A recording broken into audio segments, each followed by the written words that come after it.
Hello everyone and welcome back to the channel. Today we're going to take a look at the MakerFire Armor 90.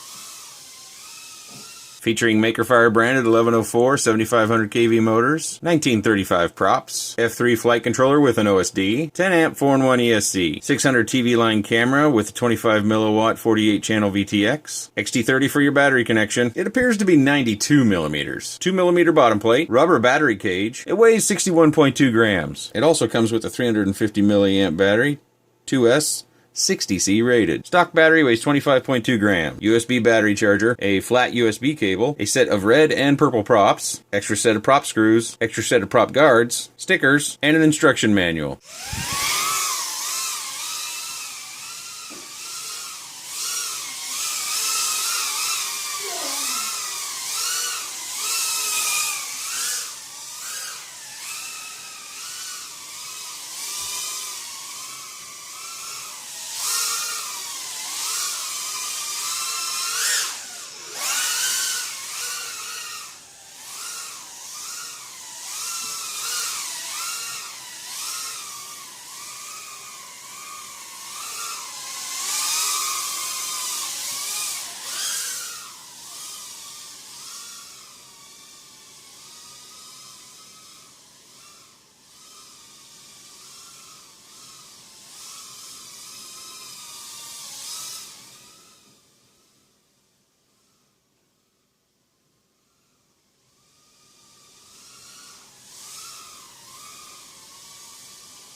This product's a little bit kitschy cool. You know, it's got the whole spaceship sort of look to it here with the top plate. The downside of that is our camera has no adjustment that we can make to it. We would have to take the top canopy off in order to make any sort of camera angle adjustment.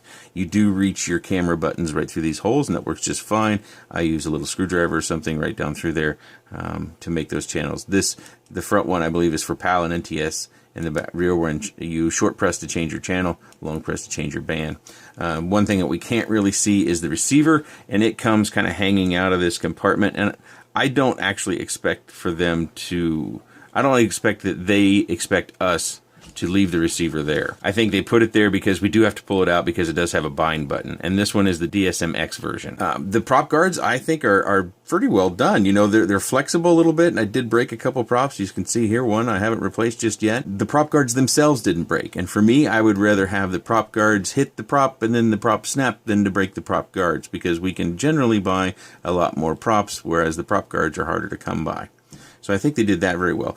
And also, you'll notice that the motor wires that comes out, they put a heat shrinker on them, and that's kind of clean, and I like the fact that they did that for us. They did rotate the board, so we have the USB port out the back, but it's very accessible. We don't have any problems getting in there. You shouldn't need any sort of special USB cable.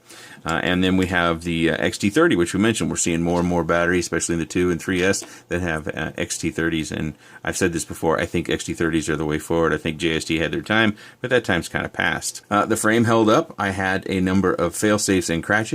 And as you can see here, I've got some road rash because I was flying it out front near the road, and I did have a fail-safe out on the road. I did lose one of the nuts holding everything together, so I had to replace that. It's 2mm nut that I had to put back on there, and they're using 2mm hardware. Make sure you check all these things when you get yours. Make sure they're all tight down. Initially, when I got it, I was very concerned because you can see there's very, very little gap between the ESC and the carbon fiber, and I was worried that if we got some flex, that it might touch and short, because generally, yeah, you can see there we got conductive pads on the bottom side of the ESCs as well. So if we got much flex of the carbon, there's a possibility we could get a short. But even in all my crashes, I didn't have any shorts. My camera, if you noticed already, is out of focus, and getting to the camera to refocus it is going to be a pain in the backside. If you look here, we've got screws in each one of these corners for the canopy, and you really can't reach them because of that angle. You can't even go through here and reach them. Maybe, can I get through there? You might be able to get through there, but you're going to have to remove the prop guard first. And that's kind of a pain in the tuchus, and I didn't bother to do that. After you get the receiver bound up, what I did was I shoved the rear side in first, and then once I had it all the way in, I used a pair of tweezers to pull it out of here. But I think the receiver is probably the first thing you need to look at to replacing on this particular vehicle, because you get fail-safes, and you get fail-safes quite regularly. Now, I noticed in the house I did not get a single fail-safe. So maybe it has something to do with the battery or the 5-volt regulator on the flight controller being able to continue to supply 5-volt. And I'll show a few of those fail-safes up here. And one of the things you notice is usually when you're flying, especially in acro mode where you're not using any self-stabilization, you're constantly making corrections on the sticks. And then when you see a fail-safe, it'll just kind of lock into position and hold it until something happens, whether it regains the signal or it crashes, one of the two things. And so you should be seeing that right up in the corner. I think if we don't worry too much about the receiver, I would get the bind and fly version, or the plug and fly, where you put your own receiver in. I think the vehicle actually flies fairly well. If you're not looking to fly very aggressively, this camera angle will probably be fine. It's probably about 10 or 15 degrees. It's not, hopefully you can see that. I'd say that's probably 10 or 15 degrees, don't you think? When you look at it straight on, it looks very, very flat, but it's not quite as flat as you might think. I like the fact that they used a 2mm bottom plate, and that's probably our saving grace in my crashes. I do also, as I previously mentioned, like the rubberized battery cage, those plastic battery cages that we've seen on some of the Freebie products. They tend to break, and this one is, if you can see right down into there, it's not pressure fitted. It's got a notch here on this side. There's a notch that you push through, so there's a risk of breakage, and I think replacing this is going to be a pain, and we're not going to be able to get a battery strap through there because our ESC is too close. But so far, even in my crashes, I haven't had a problem, and because it's rubberized, we can fly different shapes and sizes of batteries. Of course, we're going to be limited on the different shapes and sizes. I was flying a lot of this battery. Of course, it's bigger. than the 350, so my flight time was probably a little bit greater than what you're going to get with the stock battery. I did fly the stock battery, and it's very comparable as far as performance goes to this battery. And you'll notice that this one's rated for 60C and this one 160C. There could be some difference, but in my experience with these two batteries on this particular vehicle, I didn't see much of a difference, but this one would allow for longer flight times. And it does fit in there fairly easily. You just kind of have to wiggle it in. And I chose this battery over something that was more flat, because this battery and the extra space in the rubberized guard would allow me to tuck in my battery lead. I would just put it inside one of those, so I didn't have that thing flapping around just like that. And then we plug in and we're ready to go. So that's a good thing. The only thing that it's really missing for me as a pilot is a buzzer. There's no buzzer on this one. I'm pretty certain we could probably add one if we really had the desire to do that, because it does look like we're using a standard flight controller in there. So we should be able to locate which flight controller that is on the website, and then find out which pads the buzzer goes to and include our own buzzer. And if you're very creative, you could probably still put it inside this canopy as well. There is an interesting thing about the props. You'll notice that they have notches through here where the screws goes, and I haven't seen that before. These look a lot like King Kong tri-blade props that we've seen before, but those King Kong props don't have that little groove right in here. So these must be either custom made or they're making their own. I'm not certain where these come from, but the King Kong props will work. Last thing you should probably know is that if you want to set this on your shelf for something fun to look at, it's not really going to sit very well. It kind of leans over, and that's because of that rubberized cage. It's not a big deal, but it's something that I thought was a bit different because they are using the rubberized cage. It doesn't sit flat. It kind of falls over to one side. Okay, if you have any comments, questions, suggestions, or otherwise, please leave those in the section down below. I'll have a link to the product down there as well if you choose to check it out. I appreciate your time, and thanks for watching.